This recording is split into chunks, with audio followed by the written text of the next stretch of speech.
छड़ी पकड़े सुखिया लड़खड़ाते कदमों से बेचैन होकर कभी अपने कमरे में तो कभी बाथरूम तो कभी आंगन में कुछ ढूंढती हुई हॉल में पहुंचती है। ना जाने मैंने कहाँ रख दिया, कल तो मेरी नाक पर ही टिका हुआ था और आज मिल ही नहीं रहा। तभी वहां प्लेट में बैगन का भरता और रोटी लेकर उनकी बड़ी पोता बहू मालती वहां पहुंच जाती है। ये लो दादी माँ, आपका मनपसंद गर्मा गर्म और बैंगन का भरता, शुद्ध देसी घी में सरसों का तड़का लगा के और गर्मा गर्म रोटियां। तभी सुखिया की नजर मालती के माथे पर अटके अपने चश्मे पर पड़ती है। मैं चश्मा पूरे घर में ढूंढ रही हूँ और ये तुम्हारे पास है। दादी माँ, आपका चश्मा मुझे बालकनी में मिला। अब मालती चश्मा अपने माथे से निकालकर सुखिया की आंखों में लगा देती है। दादी माँ, मैं सोच रही हूँ कि आपके घुटनों में हमेशा दर्द रहता है, तो फिर आप बालकनी में क्या करने गई थी? कहीं आप पड़ोस वाले दादाजी को तो नहीं देख रही थी?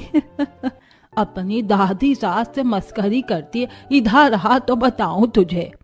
सुखिया ने मालती का गाल पकड़ा ही था कि तभी वहां अपना बनाया एक्स्ट्रा चीज बर्गर लेकर सुखिया की छोटी पोता बहू और मालती की देवरानी सुरभि वहां पहुंच जाती है।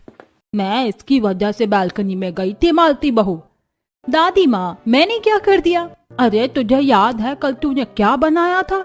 हाँ, मुझे याद है कि मैंने कल एक्स्ट्रा चीज और बटर डालकर पिज्जा बनाया था। हाँ, उसी की बदबू से मैं इतना परेशान हो गई थी कि उससे बचने के लिए मैं बालकनी में चली गई और वहीं अपना चश्मा भी भूल आई। दादी माँ, जैसे आप बदबू कहती हैं वो खुशबू है, सूंघ कर तो देखो।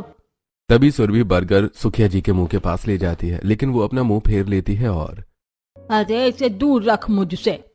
उन तीनों की हंसी ठिठोली के बीच घर के बाकी सदस्य भी वहां पहुंच जाते हैं और हमेशा की तरह।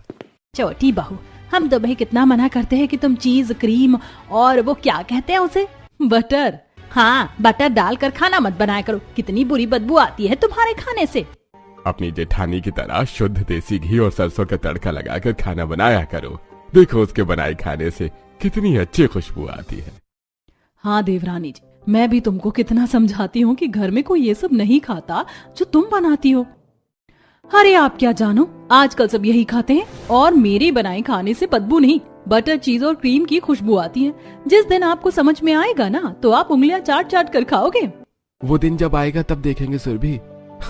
अभी तो हम सब भाभी के हाथ के देसी घी और सरसों की खुशबू का लुत्फ उठाएंगे। ठीक है, जिसे जो खाना है खाओ, मैं अपना क्रीम बटर चीज वाला खाना ही खाऊंगी। ये है सुखिया जी का छोटा सा परिवार, जिसे मालती के देसी घी और सरसों की खुशबू की आदत सालों से लगी हुई है, जिसे अब उसकी देवरानी अपने क्रीम, बटर और चीज से बदलना चाहती है, जिस वजह से वो क्रीम, बटर और चीज से कई वेस्टर्न डिशेस के साथ